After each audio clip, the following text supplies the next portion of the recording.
welcome. I think we've got a lovely morning planned, and I think we're going to jump right in and kick off with our opening session. And this is going to be a little bit of a different session.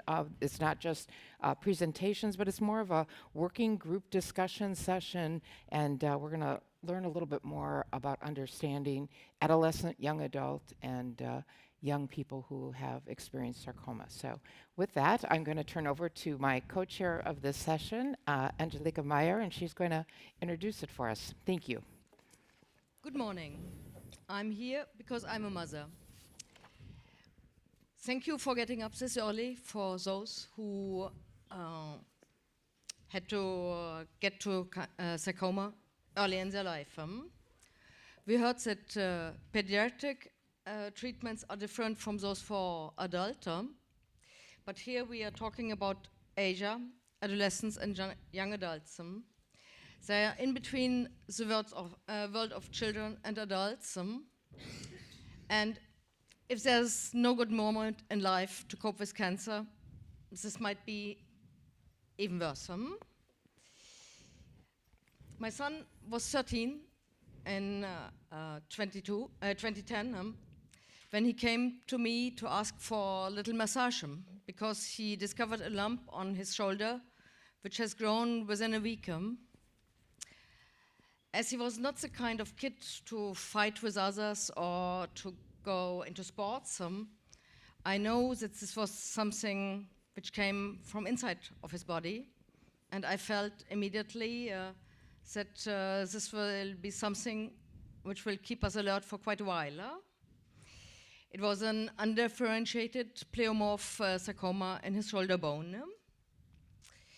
After 10 months of intensive treatment, he got out of hospital and back to life.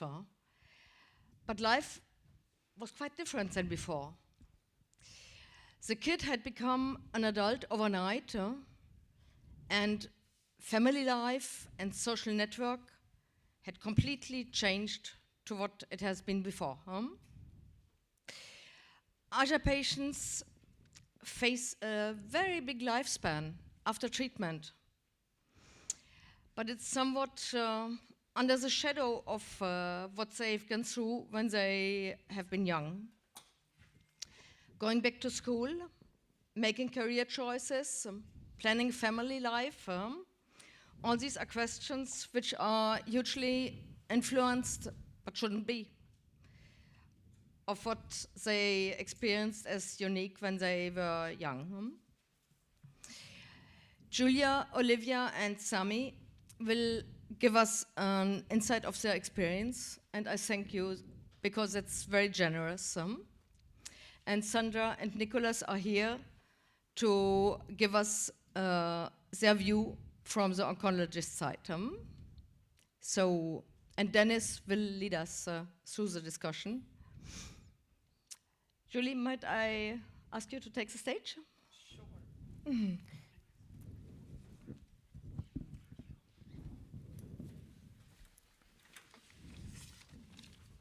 can sit here if you want. You can sit if you want, whatever. Good morning.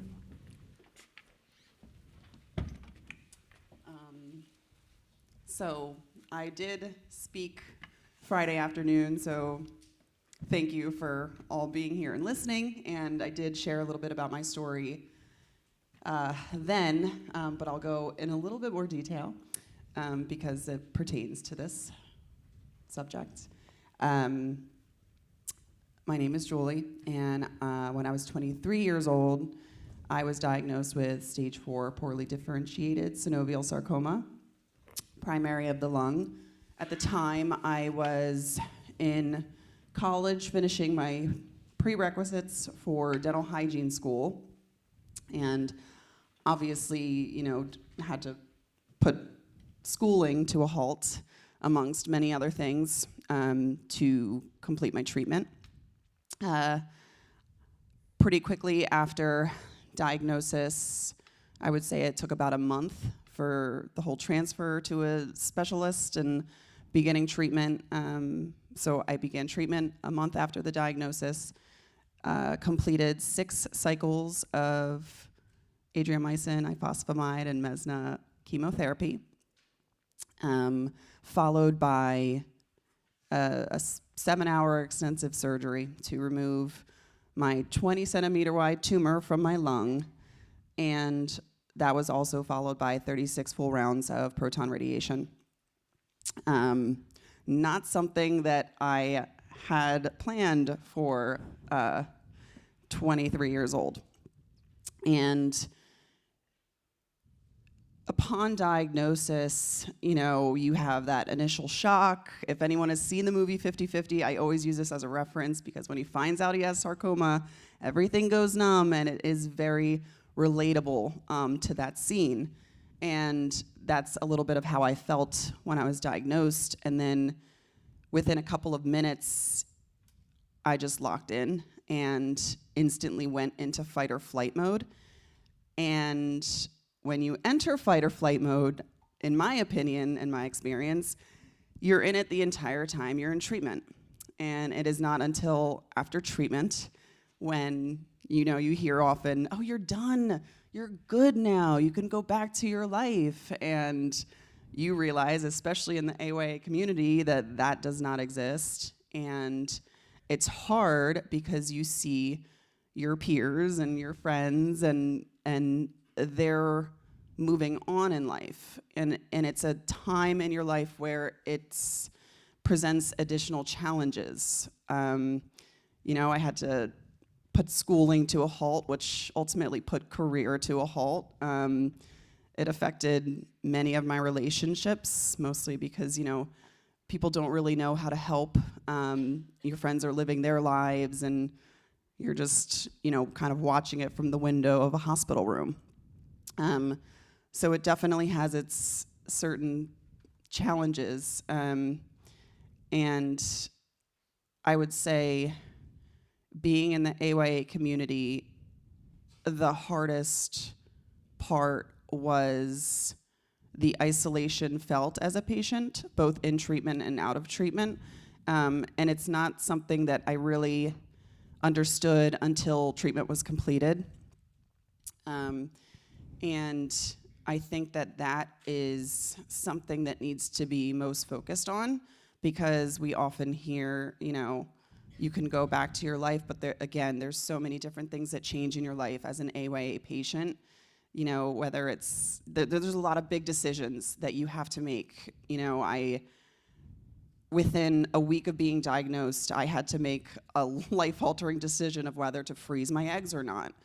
And I didn't think I would have to, make that decision at 23 on if I'm gonna have kids or not, or if I would be even alive to, have them if I do freeze my eggs. So that's just one of the instances that come up with, being diagnosed in this age range. And there are a lot of barriers to care after treatment. And I think that is where the main focus is, because it is hard to adjust to this life, and I felt a lot that I was behind.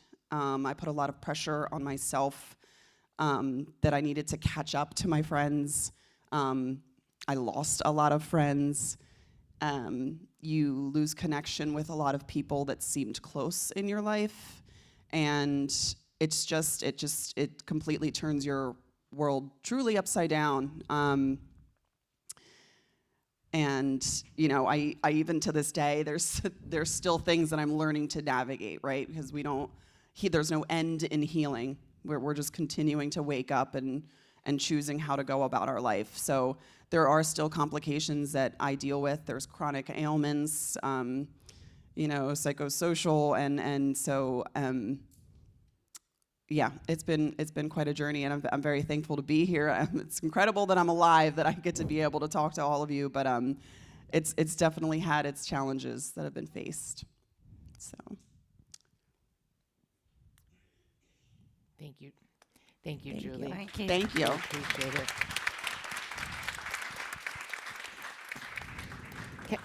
Can we turn to you, Sami, and ask you to share? So, my name is Sami. I'm the aforementioned son. I had an undifferentiated pleomorphic sarcoma at the age of 13. I spent about a year in and out of hospital, surgery, chemo, and all that, radiotherapy, of course. And yeah, everything Julie mentioned resonated a lot with me because you enter the hospital as a kid, but you get out of it a completely different person, a lot more mature, which creates a complete disconnect with your friends when you go back to school because you have very different experiences, you have a very different outlook on life, you're in a very different place in life, simply put. And yeah, I lost friends, and there's a big misunderstanding about what actually happens in the hospitals because kids don't know what cancer is, and that was one of my biggest issues coming back. There's such a big misunderstanding that I ended up at the age of 14 standing in front of my class explaining what cancer is, what chemotherapy is, because they simply didn't know. And when you need to educate your teachers because they also don't know how to handle the situation, how to help you, that's pretty tough. For example, when I came back to school, one of my teachers asked me to remove my hat because I had lost my hair. And I understand why, because you shouldn't be wearing a hat inside, but obviously that's a lack of sensitivity that can have very long-lasting consequences. So just educating the school system, mitigating the damage and the disconnect that can occur at a very critical time of your life where you develop yourself, where you create your own identity, your adult identity, that's very difficult. And beyond that, it's also a life-changing experience. So for me, since I was a kid, I wanted to do research. I wanted to become a chemist. And suddenly I changed track and I became suddenly very interested in biology, cancer biology, sarcoma biology. So that's what I studied after that because I was driven by mainly three questions: why, how, and what now? So why and how? Why me? Why now? What happened? How did the cancer develop? How did this happen? Because I was a kid, I didn't do anything. I didn't smoke. Sometimes it's very easy to explain, but sometimes it's even more difficult when there is no explanation. How do you live with that without knowing the answers? And that's something you have to live your whole life after, and that has very long-lasting consequences in how you create your identity, how you build yourself up, and your outlook on life. Because if you don't know how it happened the first time, how do you avoid it happening again? And that's a lifelong fear. We can be rational. We know the risks, the statistics, but at least for me, it's always at the back of my head, and that will never leave. And yeah, it can be very difficult, but there are also lots of very great possibilities to improve. And what helped me a lot was interacting with my peers who lived through the same experiences. And that was absolutely crucial, just to feel that you're not alone. Because especially for rare cancers, you are alone quite often. But just interacting with children, adolescents, young adults at this very crucial time of your life, that's incredibly helpful. Sami, thank you. Thank you. Olivia, can we turn to you and ask you to Yes, share? of course. Yeah, now. Do you hear me? Yeah.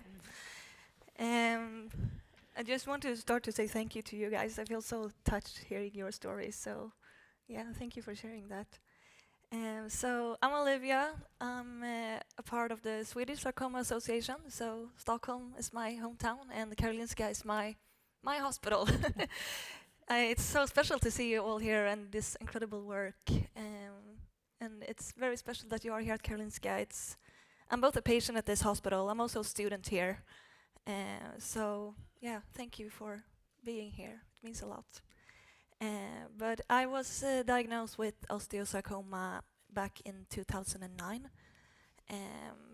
It was located right above my left knee.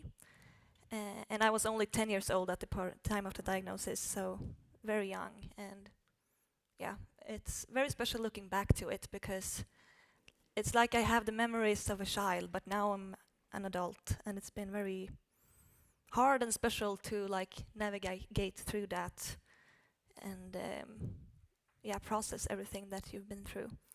But I was treated with chemotherapy and surgery, and I actually, when preparing for this, I looked up when I had my last round of chemo, and my last day of my last chemo was actually the 3rd of May, so that's exactly 16 years ago today.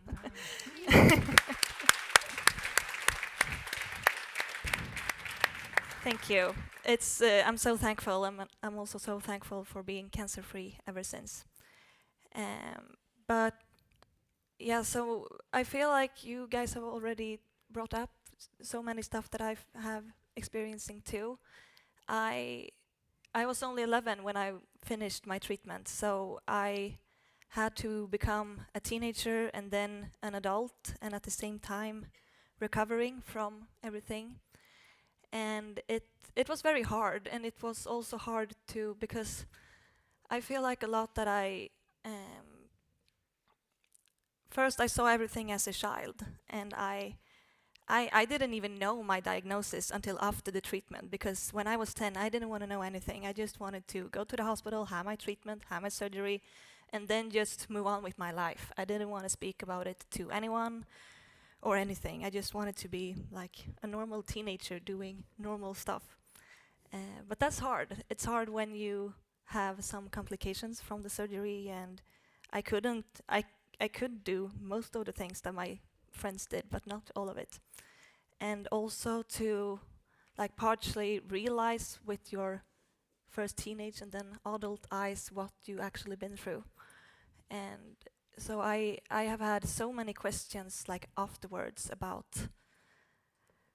like, what will this treatment do to me in the long run? Will I be able to have kids? That wasn't anything that I thought about as a 10-year-old. It was totally irrelevant to me, and probably it would also have been strange to even ask me those questions. But those questions became important later on in life, and that really highlights how important it is to continue to have a good follow-up care and the good support, because even though it's 16 years ago for me now, it comes back a lot, and it influenced me in so many ways, both like physically, but also it has really shaped me into the person that I am today.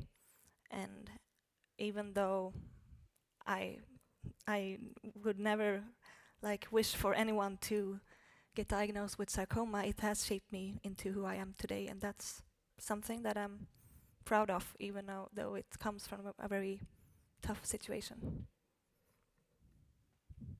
Thank you. Well, Julie, Olivia, and Sami, thank you so much. I know this isn't necessarily easy to get up in front of a group and share your experience, but it's so important and such a reminder of how we can do things to help people who are now going beyond their treatments, but also people who will be entering in.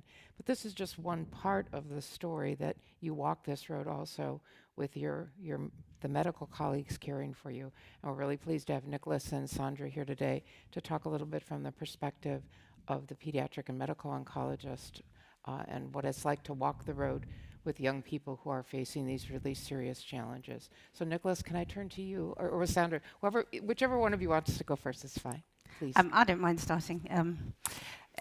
But before I do, I mean, first of all, thank you so much for sharing those stories. I mean, it's incredibly moving, and so it summarizes and really kind of hits the nail on the head there of some of the challenges that are faced for people in your situation. So I'm a medical oncologist. I trained looking after adult patients. However, I'm a sarcoma specialist and I'm a bone sarcoma specialist. And of course, these tumors are most prevalent in adults, teenagers and young adults. So I'm very fortunate to work at UCLH in London, which is a really large sarcoma center. And in fact, 20 years ago was one of the first places to open a specialist teenage young adult unit. So this was kind of pioneering in the day, but really absolutely recognizing, just as you say, that I mean, we call it teenagers, but teenage or adolescents are not the same as children, and they're not the same as adults, and have unique care needs and unique challenges. And so I think that's, and so the services were set up to provide what we call and what should be done everywhere is age-appropriate care. So that is, care that is right for the people that are having that treatment. And I think that's the first point of it. But both of you, I was picking up some words that you talked about, feeling isolated and having barriers to getting getting what you need. And that's one of the biggest challenges I find is having access to the right care by the right people who have the expertise to do this. So you've all talked about having chemotherapy and surgery and radiation therapy. Now that's different for adolescents and young adults compared to older people and for children with all the other issues that happen. So we are very fortunate in our service that we have a kind of seamless service between the pediatric oncologists, the adult medical oncologists, and radiation and surgeons that kind of cross those boundaries.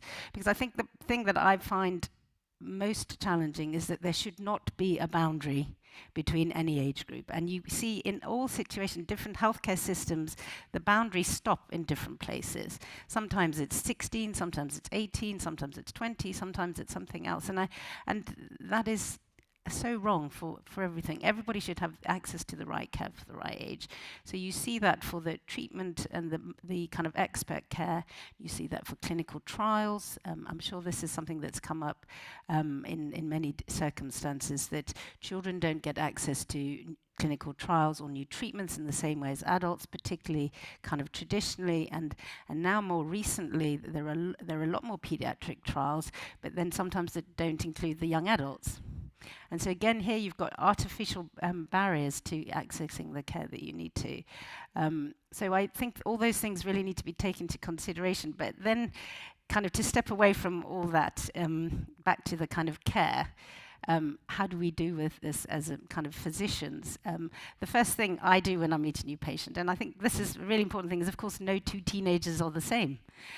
Just because you're 13, you may have someone who's incredibly mature, like maybe Sami you were, or someone who's very much more a child, or an 18-year-old maybe living with their parents still at school, or maybe out in the work living with a partner. And so you don't know until the person walks in the door. And so then part of the relationship is, of course, the patient is front and center, but you've got the family, you've got the parents generally. And so my starting point is I need to have a relationship with the whole family, but with the patient in front of it. And so navigating that and watching all the family dynamics and trying to understand it is quite a job. But you only do that by spending time with the person and getting to know them and developing that trust. And I always feel quite proud when at some point in the journey, the young person comes in on their own. The parents are not in the room with them anymore. And I kind of say, now I understand that the parents trust me and they trust their young person to be able to do this. And when you see that shift in relationship, it's a really moving experience that we're kind of on this journey together. So, and also because the treatments are quite long and protracted, there's lots of interactions. But we have this, conversations, you all bring up what's going to happen in the future and this uncertainty. And of course it's there, whatever happens, isn't it? And it's really, really difficult to we have to be going with the positive. And as time goes on, you can do. But when people get to the end of the treatment, I think you've all said that so articulately, is how suddenly you're thrown back into the world. And a lot of our patients really talk about this. When you're on treatment, no matter how dreadful it is, but that's kind of that's what you're doing. You're focused on it, and in some ways you can feel safer because there's something going on all the time, and you're having all these checks and things. But suddenly you're kind of thrown back out into the world and don't have that support. And I would say in our own service, we're not good enough at dealing with that and navigating the kind of the psychosocial and a lot of the psychological support. Again, because everybody's in a different circumstance.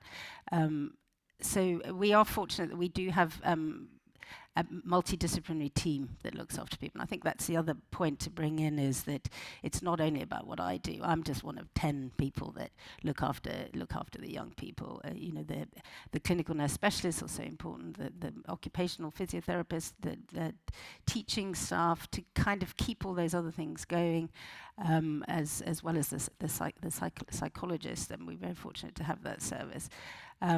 So all those members of the team are really important through the journey and afterwards.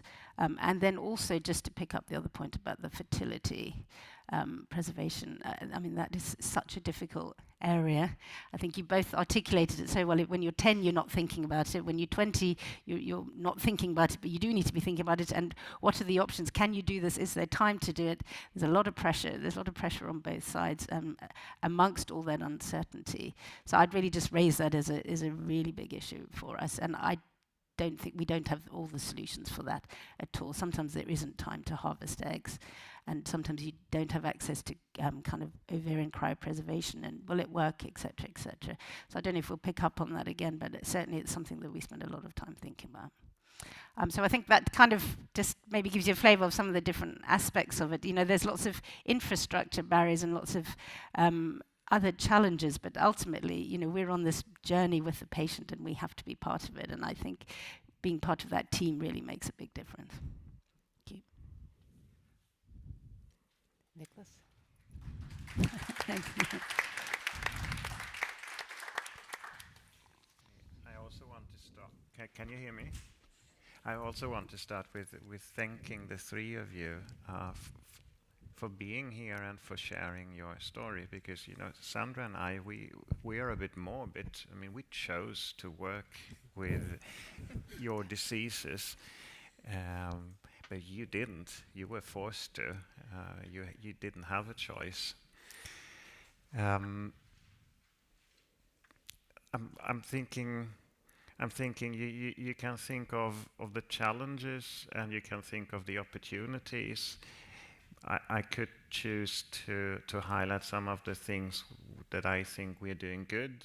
I could highlight the things that I think we're not doing good. I'm really jealous of what Sandra has in London, where they really have this seamless care across the age group. Because I mean, it doesn't make sense if you have a disease that doesn't care about an age limit of 18, that we silo those patients into different healthcare units. And we have lots of discussions, and then there are arguments like, yeah, but these are too few patients. We cannot have a dedicated unit to take care of that. And fine, if that is the current situation, then we have to deal with it. If we can't have a center like Sandra has, what can we do to make it as good as possible anyway? I was touched when you were telling Sami that you were faced by this ignorance of teachers, etc. And I mean, this is devastating. I'm really sorry to hear. We try to get around this a little bit by having dedicated nurses that, talking to you and the family, checks out in which way do you want us to come to the school and talk to your peers about it.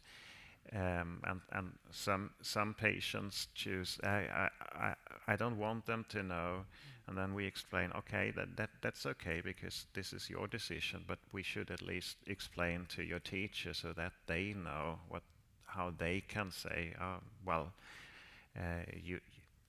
this patient is away again for this week. Why? Because those questions will be asked. And how do you deal with that? Well, the hair going away. I mean, you talk to a teenage girl and tell her about all the risks of your heart could be damaged, your kidneys could be damaged, and yeah, all right, and then you say, what about my hair? And then you say, yeah, you will lose your hair, and then the tears come. it doesn't help too much telling, yeah, but you can have a wig and your hair will come back most likely and even thicker. No, and those, as a professional, small details like, I mean, this is not relevant for being cured or not, but those things matter so much. So I learn every day.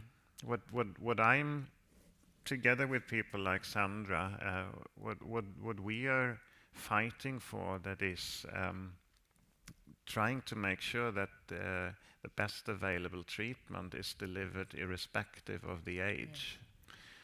And that can be diagnostic tests like we've touched upon, that are sometimes, just because someone is above or below a certain age, that will not be offered because it's not covered by the healthcare system, etc. And these are obstacles that we cannot accept as professionals. And then I mean, I think I could go on. I don't really have proper objectives here. What I was also touched was what you were telling, Sandra, that you start with meeting patient with parents. It may be talking primarily to the parents first, and then it changes, and in the end you're talking to the patient. And there are some legal obstacles if you deal with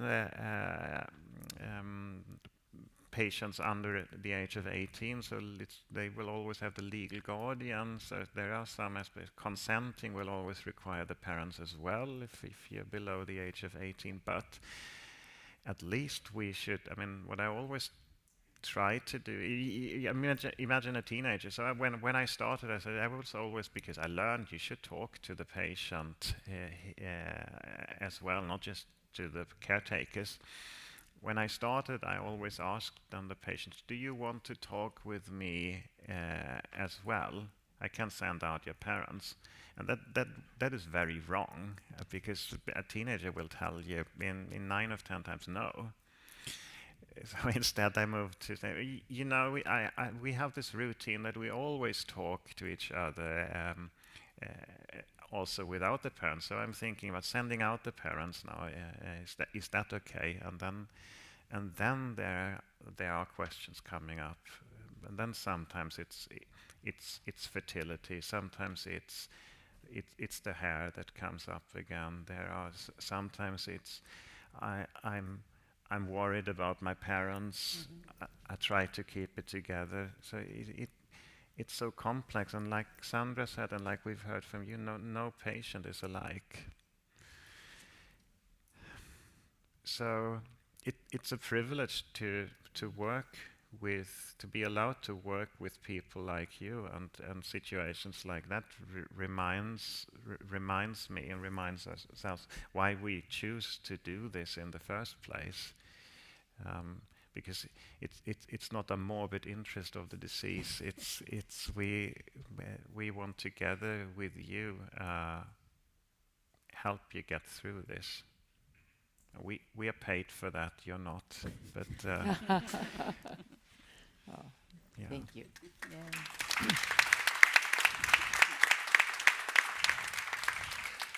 Well, as I listen to Julie and Sami and Olivia, there are common themes that you've brought up. However, I'm struck how you are each individuals and how you have approached it and how you've had to deal with it. What are your most concerns have been unique to each of you. And Sandra, you pointed that out as a physician, as you see individuals, you see them as those individuals uniquely coming forward.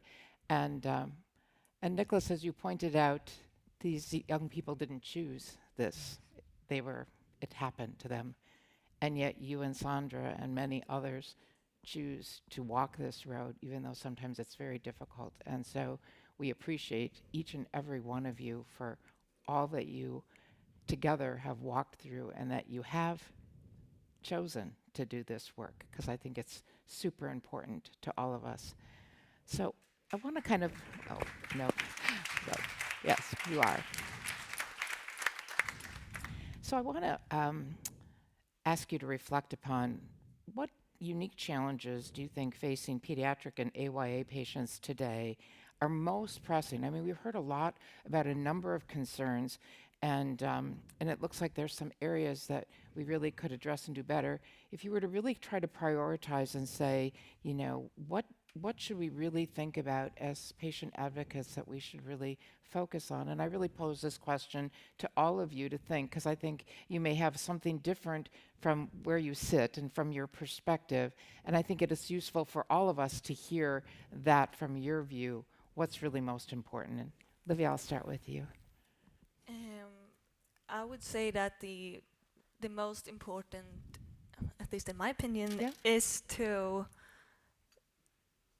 everything that happens after the treatment when you come back. I feel like we have all touched upon it, because it feels like it's easy to think that now the treatment is over, so hopefully I'm healthy now, but it comes so much afterwards, and I believe there is a lot of work and opportunities to make sure to establish some kind of support and to make this journey a little bit easier with more support and tools along the way.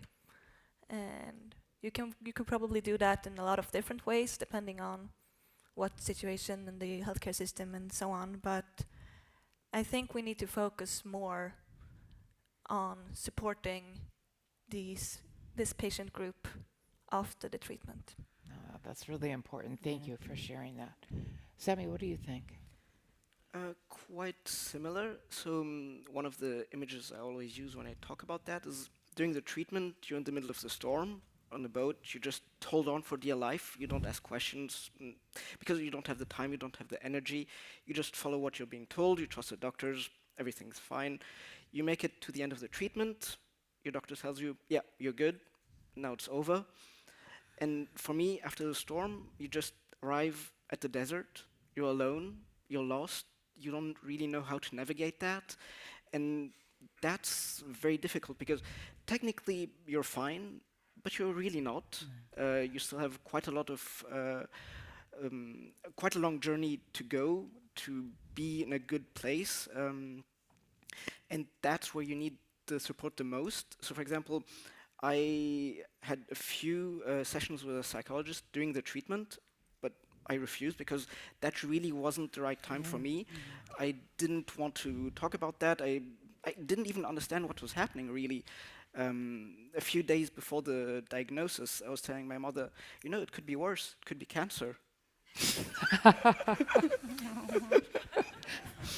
So I really didn't understand the scope of it, and it's after the treatment is ended that you have the time to reflect, to really think about it, and that's when I realized, oh, that was a close one. So that's when you need the support the most, and that's where it's the most lacking, at least from my experience. Yeah, thank you, Sami. Julie, what are your thoughts? It's interesting because we are sitting up here as survivors of such a rare and aggressive cancer, and of all we've experienced, the number one thing that we're saying is that the biggest issue is aftercare. So it's like we've all been very close to death, but we're like, we need help after the fact. And I'm right along there with Olivia and Sami, and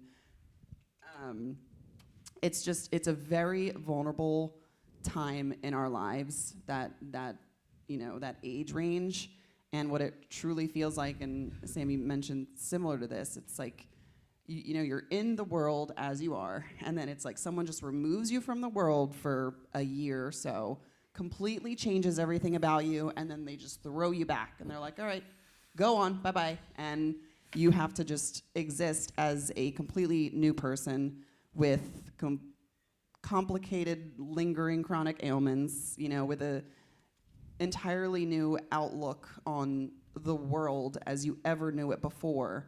And it's hard because you're trying to adjust, but you're also learning so much about yourself. You're a new person in a lot of ways. You're the same, but you're new, and new in a lot of ways. And like Olivia mentioned, and I can relate, it's made me a better person in so many ways, and I don't think I would have been able to grow this way if I had not gotten cancer. So there's always a silver lining in something, but it's still it's just very hard. And like I said, it's present time too. I've been 9 years, no evidence of disease, and I wake up every day and it's still a challenge because I wake up and I still have these chronic ailments. Sometimes I feel like a 90-year-old in a 35-year-old body, and it's like there's a lot of issues that remind me of what I went through, and I'm thankful and I'm grateful for it, but it is also still challenging, and there's still things that it affects in my life in the present day.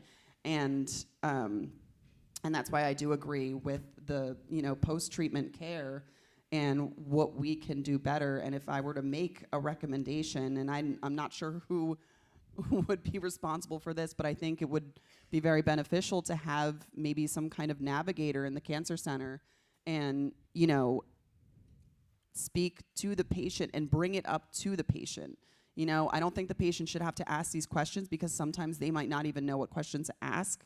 Their brains are going a million miles a minute, and if someone came up to me in the cancer center and was like, all right, would you like to talk about mental health, sexual health, chronic ailments that you want, like the lingering issues from, not being able to breathe anymore as much, and just all of those things, it would be very reassuring to have someone approach me, and then that would help make me feel more comfortable to ask questions and try to help myself find the care I need. But it would be helpful for someone in the center to be aware of all of the issues that could arise in this age range, and to be able to help us navigate what care we can use and what support we can use and recommendations and suggestions. So.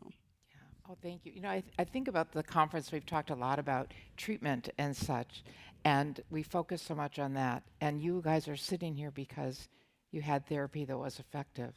And we have to remember it doesn't stop there. It's not enough to control the disease, cure the disease.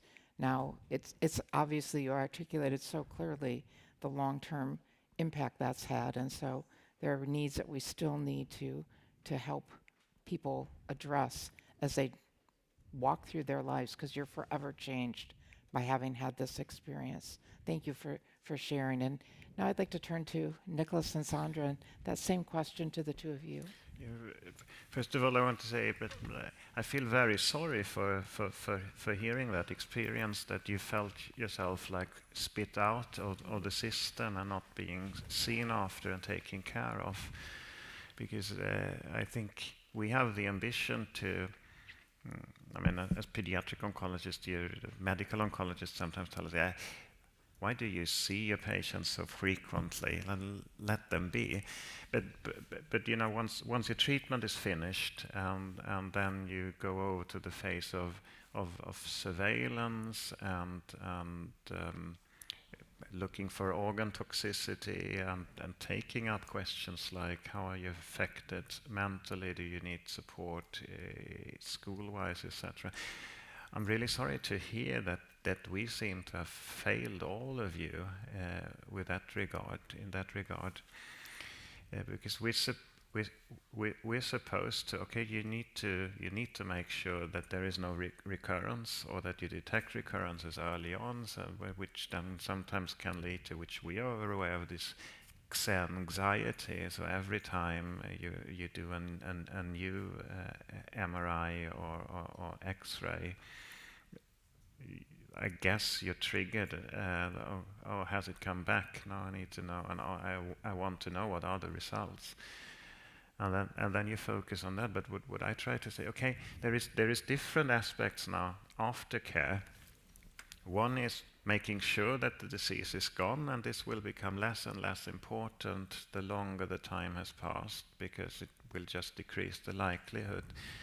And then making sure that we didn't damage you enough, and if we identify something like that what can we do about them, and secondary prevention and supporting. And I would have just thought that we would have made a better job. So I will really take this from here and talk about that you let us know we're not good enough. So what can we do better in that regard, so that we're not just on our high horse and say, yeah, look at that. There's another patient that doesn't really fit the statistics, and we're just happy that we were involved in that, and then forgetting about that.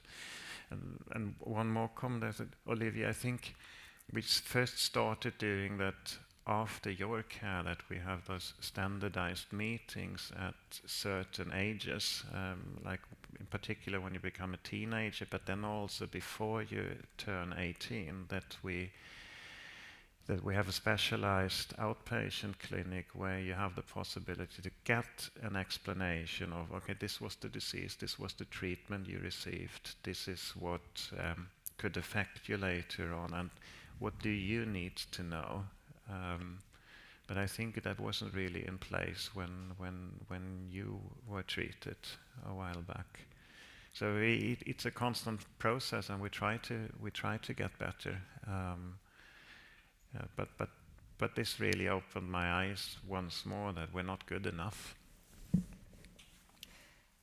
Yeah, thank you. I mean, just from my point of view as well, everything you say kind of has resonated with many of the patients that I speak to. So I'd say I think I know that we're not good enough. We have known that for a long time. Just to kind of get back to some of the specifics, Sami, you talked about being the storm and then in the desert. One of my patients said that she was diagnosed with PTSD.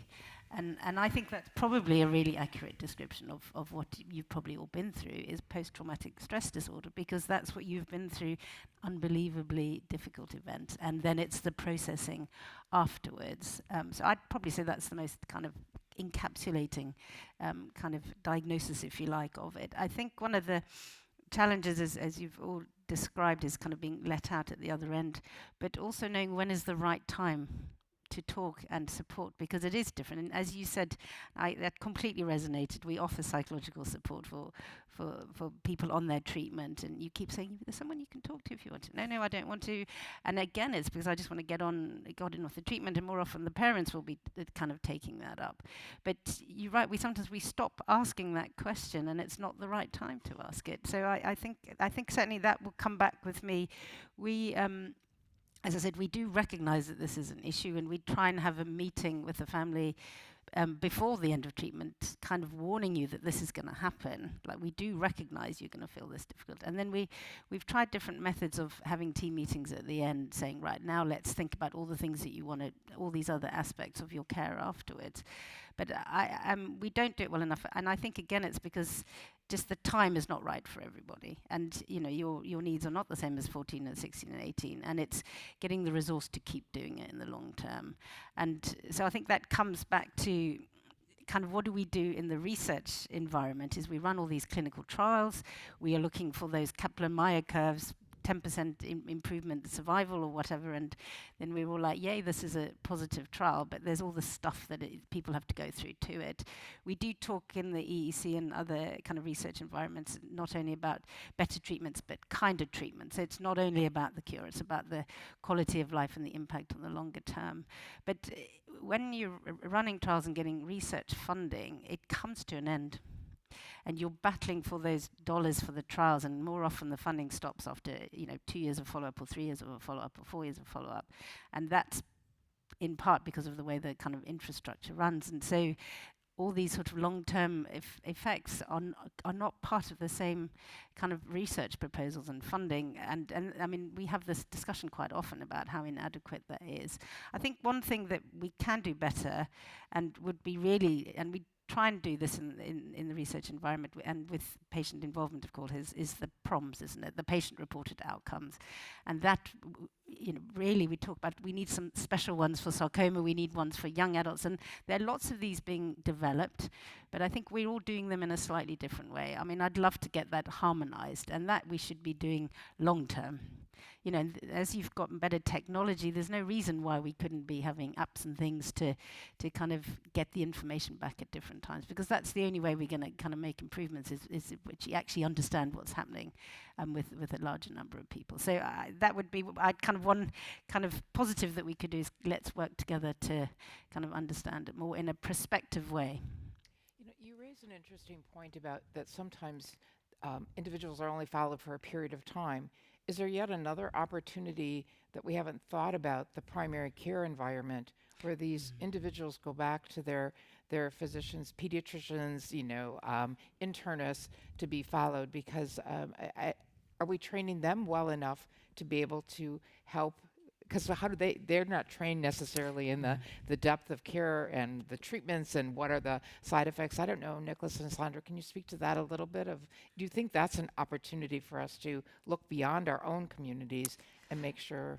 I mean, I think certainly from the pediatric oncology community, there are sort of, what we call late effects or kind of long-term follow-up clinics. I mean, one of my patients said to me, that's a dreadful name, late effects. Right. I mean, just the thought of you going into the clinic for late effects, that's implying there's all sorts of orphan. And so, that in itself is inadequate. But there are physicians who specialize in that care and actually can run amazing services, but the resources are not adequate for it. And I think the funding is not adequate. And of course, we're talking about sarcoma here, but obviously there are lots of other pediatric malignancies that have kind of similar issues. In our own institution, I think we're overwhelmed with the number of patients and the lack of resources. So we are trying to use more primary care. And then if that's kind of even harder for patients to suddenly say, don't worry, your GP or somebody else can do it, and you just give us a call if there's a problem. I mean, that's a terrifying thing to do. So I don't believe that's necessarily the right thing to do, but there has to be a balance. This again is, I will ask you guys how you feel, but certainly for patients, everybody needs to know they can come and see you when there's a problem. Out of everything, you have access back to that specialist care. Is that if I'm worried, and that's what I say to my patients, like, if you're worried, just give us a call, we will see you. And more often than not, it may be nothing to do with the cancer, but particularly at the end of treatment, every little ache and pain, you're like, oh my goodness, is this something? So I would definitely say having access to come back at any point is important. But the interaction with the wider community is difficult, and I think we're having to do more of it than we would like to. I don't know what it's like in Sweden. Yeah, I agree. Patients that are affected substantially in different organ systems, for instance, you think of kidney, gastrointestinal, heart, etc. There is a tendency that because we have all those specialist units, you just refer them to 5 different ones, and then you forget about, okay, well, there has to be someone coordinating, like the spindle in the web. And we are fortunate that we do have like those outpatient clinic that we can refer to for oversight, because sometimes it's even too complex for us as pediatric oncologists to be on top of things, where their main purpose is seeing after, coordinating, also saying, okay, well, this doesn't make sense that you have yet another referral here. This can be done there instead, because but we certainly need to have this. It sometimes depends on individuals, and this is something we have to get around. There have to be structures in place, and it should not be up to individual patients speaking up, and it should not be up to individual physicians that recognize a problem. It should just be like a checklist, standardized. Standardized in the way that you make sure that you get the individualized care you need. Thank you. I'm mindful that we're getting near the end of our time, and I would like to, if we have just time for maybe one comment. There's a microphone here, Catherine, if you wouldn't. 1 or 2 comments, and At the back. Unfortunately, they're both up at the top. So we'll wait that moment. Go, Catherine.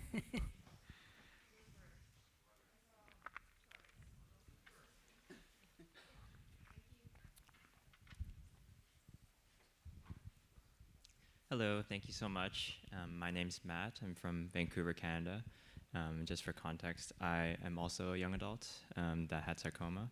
I was diagnosed and treated with a myxoid liposarcoma when I was 21. And for me, I think everything changed when I met other people around my age that had sarcoma as well. So I was wondering, for the 3 patients here, what was most helpful for you in finding belonging and community, especially for sarcoma patient, where we know it's so rare and there's not many people in your region, but also just in general. So I'd love to hear from each of you from your personal experiences. Should I start? Yeah. Well, honestly, I haven't really been a part of any like community. I didn't meet anyone who had any kind of relation to sarcoma until I became a part of the Swedish Association, which is only like 3 years ago. So I missed that, and I've been thinking a lot about that. I think it would have been so good to me to reach out to this community much earlier, but I didn't. So I can just imagine what it would have meant to me, but I never really got that, and I believe that it would have been good if I did. But I was offered to meet people in my situation, but I never wanted to until many years later. But I really agree with you that it's a very, very important part, and that's somehow the only way that you feel a little less lonely and more like that there are other people sharing the same experiences as you. So during my treatment, the adolescents and young adult wards didn't really exist. That wasn't a thing. So I was in a pediatric ward, and all types of cancers mixed. And that was a bit tough because I was 13, I was with babies and up to 18-year-olds, so it was very different, and especially during the treatment, that wasn't the right time for me.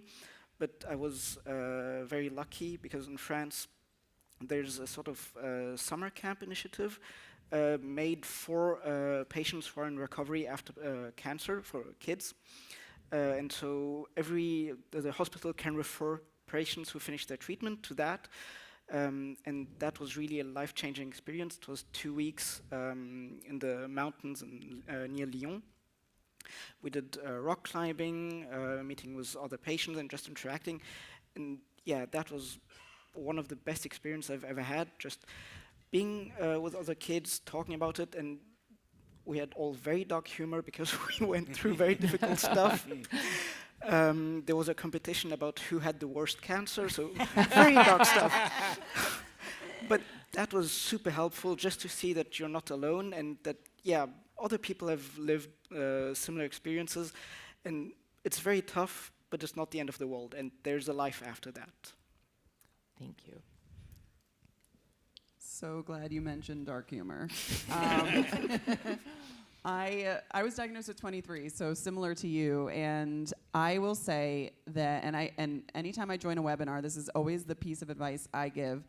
I would call her a mentor, and she did not have sarcoma, but it was a friend of mine that I had met who's still very close to me in my life, and she had non-Hodgkin's lymphoma, but very similar, stage 4, huge tumor in her chest, and she happened to be pretty local to me. I didn't end up meeting her until like my recurrence, but she was someone that I was able to speak to the entire time throughout treatment, and I truly feel like she kept me alive mentally, in a sense, because you can have the biggest support system through family, friends, your partner, but none of those people are living what you're living through, and so there is, a disconnect there. You can't share certain things with your loved ones like you can with someone that has gone through it.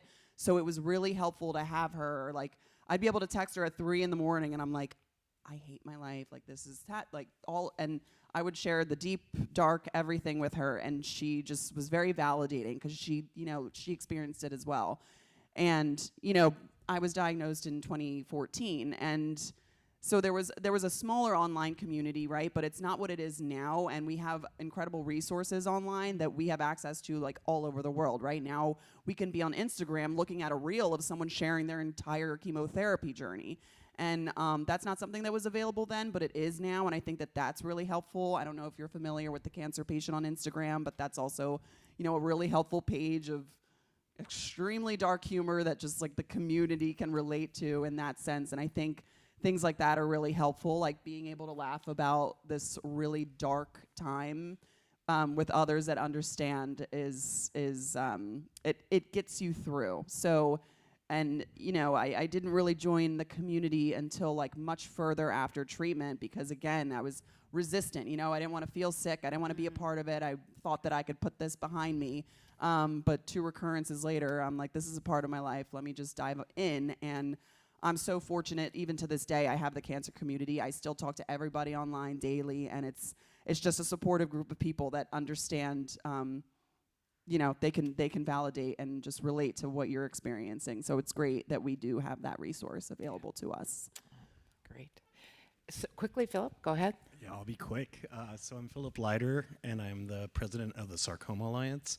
And this is precisely what we do. And from the beginning, our tagline is, "You are not alone." And we did social polling among sarcoma patients right at the beginning, 26 years ago. The screaming thing was exactly what these 3 people have just told us. I felt alone. I felt different than everybody else, even in the cancer community, even among other kids. And so for the doctors, what I would say is you don't need to do this work. There are organizations out there that are doing this work. You need to take your patients at the end of their treatment and refer them to us. Give them our brochure. It might not be the moment where they want to talk to other people. They may not be ready to, but they need to know it's there. And there is a giant community, our online community. There's 14,000 people, which for sarcoma, that is a lot of people.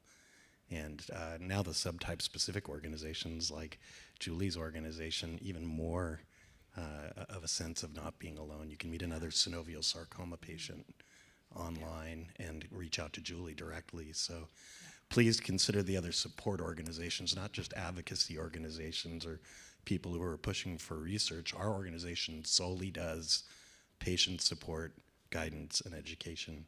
And it's a really great thing for young people, for people of all ages. Yeah. Thanks for reminding us of that. That's really, really important. Well, I would... You may, please feel free. Okay, real quick. So for those in the AYA community, I wanted to share this too. And just if you haven't heard of First Descents, please look it up. It's similar to what Sami was talking about, and it's free to AYA. It's specifically for the AYA community, and they just send you on experiences. They pay for everything, and you connect with other cancer patients. And it was the most incredible experience of my life. Just First Descents, I highly recommend that for you to look into your patients for as well. And then I have to add real quick, when both of you said that you're just not good enough, that was actually hard to hear because I actually think you're crazy because you're choosing to study and treat for this extremely rare cancer that I didn't even know about, upon diagnosis. So it's collectively, it's a community thing. It's something that, the Sarcoma Center can do all together, but I would not say, you guys are doing an incredible job because without people like you, we would not be here. Well, what I'd like to end with is that I want to thank each and every one of you for this really personal and intimate conversation from a standpoint of what it's like to have this disease, and really Nikolas and Sandra to be so candid and open and share, for us to hear your perspectives as well has been just incredible. Not easy to do in an auditorium, but you created such an intimate conversation, and we can only take action by hearing and having insights. So thank you for your willingness to do this and share with us, and we really, really applaud you. Thank you so much. Thank you.